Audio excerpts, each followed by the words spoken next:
قال رسول اللہ صلی اللہ علیہ وسلم لا یبقى من الاسلام الا اسمہ لا یبقى من القرآن الا رسمہ۔ آقا کریم صلی اللہ علیہ وسلم نے ارشاد فرمایا کہ میری امت پہ ایک وقت آئے گا کہ اسلام صرف نام کا رہ جائے گا، اور فرمایا کہ ایک وقت ایسا آئے گا کہ قرآن صرف رسمی طور پہ پڑھا جائے گا۔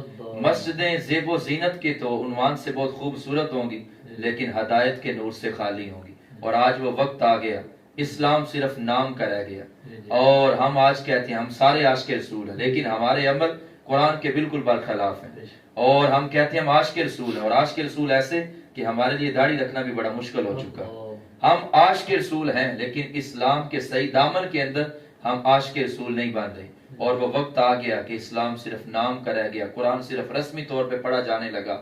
اور علامہ اقبال نے بھی اسی دکھڑے کو بیان کرتے ہوئے کہا تھا بندے صوفی و ملا اسیری حیات از حکمت قرآن گیری بایات اشترا کار جزی نیز کہ از یاسین او اصاب میری۔ آپ فرمانے لگے کہ تو ایسے صوفی کے ملا کے پھندے کے اندر پھنسا کہ تو نے اس قرآن سے زندگی کی راہوں کو تلاش نہ کیا، تجھے صرف قرآن سے اتنا سروکار رہا کہ جب تیرا کوئی شخص فوت ہو گیا تو نے اس کے سال ثواب کے لیے قرآن پڑھا، اور جب تو نے گھر بنایا اس میں برکت کے لیے قرآن پڑھا، دکان بنائی قرآن پڑھا برکت ہو جائے، اور جب تیرے بڑے بوڑھے کی روح اٹک گئی تو سورہ یاسین لے کے بیٹھ گیا اس کی روح آسانی سے نکل جائے۔ فرمانے لگے ساری برکتیں دامن کے قرآن کے دامن میں ہیں، لیکن کیا قرآن کے نزول کا مقصد یہ تھا؟ کاش کہ جس قرآن سے تو نے مرنا سیکھا تھا اسی قرآن سے تو نے جینا بھی سیکھ لیا ہوتا۔ اس قرآن کے اندر ہدایت کے سر چشمے تھے، تمہاری رہنمائی کے لیے ہر چیز موجود تھی، اور قرآن مجید سورۃ التکاثر کی جو آخری آیت ہے ثم لتسألن یومئذ عن النعیم، قیامت کے دن ایک ایک نعمت کے بارے میں پوچھا جائے گا۔ علماء نے لکھا ہے ان نعمتوں میں سے ایک نعمت قرآن مجید بھی ہے کہ قرآن پاک کے بارے میں پوچھا جائے گا کہ تمہیں دونوں جہانوں کی سردار کتاب عطا کی، تم نے کہاں تک اس قرآن پہ عمل کیا، اور رسول اللہ صلی اللہ علیہ وسلم جیسے نبی عطا کیے جن کی زندگی تمہارے لیے بہترین نمونہ تھی۔ قرآن نے کہا تھا لقد کان لکم فی رسول اللہ اسوۃ حسنہ، کہ رسول اللہ کی زندگی تمہارے لیے بہترین نمونہ ہے۔ کہاں تک تم نے ان کی زندگی پہ عمل کیا؟ تم نے اپنے طور طریقے اپنے علاقائی رسموں سے لیے، اور تمہارا طور طریقہ کچھ مغرب سے ملا ہوا تھا لیکن تم نے ان کی زندگی کو بھلا دیا۔ قرآن نے کہا تھا ان کی زندگی تمہارے لیے بہترین نمونہ ہے، لیکن تم بھول گئے اس رسول کو بھی کہ جو غار ثور کے اندر جا کے، کبھی غار ہرا کے اندر جا کے نوکیلے پتھروں کے اوپر سر رکھ کے سجدے کر کے تمہاری یاد کے اندر روتا رہا۔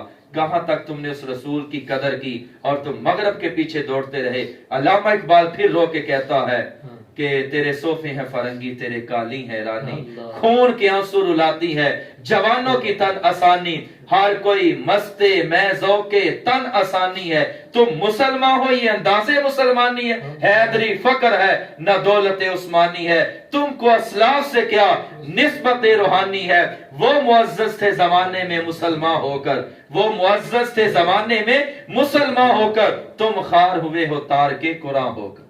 آج ہم رسوا ہو رہے ہیں کیوں؟ کہ ہم نے قرآن کے دامن کو چھوڑ دیا۔ اگر آج بھی قرآن کے دامن کے اندر آ جائیں، میرے آقا نے جس طرح فرمایا کہ یہ قرآن لٹکتی ہوئی رسی ہے، اس کو مضبوطی سے پکڑ لو، فرمایا اس کا ایک سرا تمہارے ہاتھ میں ہے، دوسرا سرا تمہارے رب کے ہاتھ کے اندر ہے۔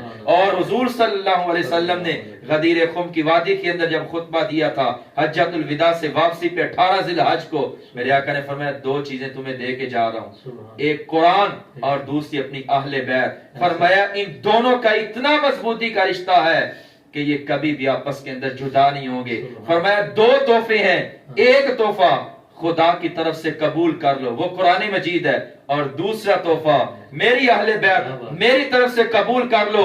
فرمایا یاد رکھنا قیامت تو آ سکتی ہے، یہ دونوں آپس سے جدا نہیں ہو سکتے، قرآن اہل بیت سے جدا نہیں ہوگا، اہل بیت قرآن سے جدا نہیں ہوگی۔ اور یہ منظر کربلا کے میدان کے اندر دیکھا گیا کہ امام حسین رضی اللہ تعالیٰ عنہ نے جب قرآن کے لیے سب کچھ لٹا دیا، سب کچھ کٹا دیا، اہل بیت نے قرآن کے ساتھ وفا کی، قرآن کے دامن کو نیچا نہیں ہونے دیا. جب قرآن نے دیکھا حسین تو نے میرے لیے سب کچھ لٹایا, پھر میں کیوں پیچھے ہٹوں.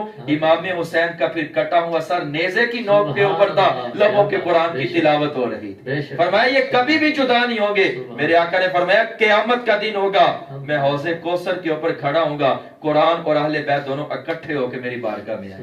سارا قرآن تیرا رنگ و بیان لگتا ہے, اس کا قاری ہوں کہ تیری زبان لگتا ہے.